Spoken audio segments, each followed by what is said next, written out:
जी मैं समझली welcome to my mini blog. आज आम छुट्टी थिला कंपनीटा तो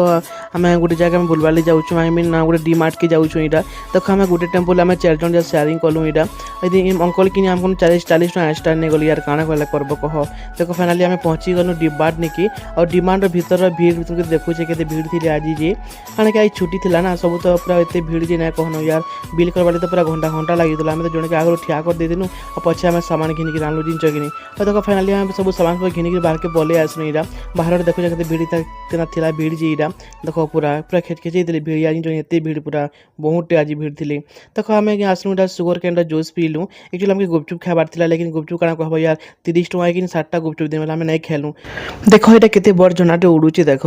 वंदे मातरम फाइनाली देख आम गाड़ी आसीगला आमके रूम के जीवार अच्छे तो आम रूम आसिक पलि आसलु यहाँ और आसला बेले देख आम के लोकेशन में पड़सी जे मोर वीडियो भल लगे लाइक कमेंट सब्सक्राइब करब वीडियो लास्ट करूँ।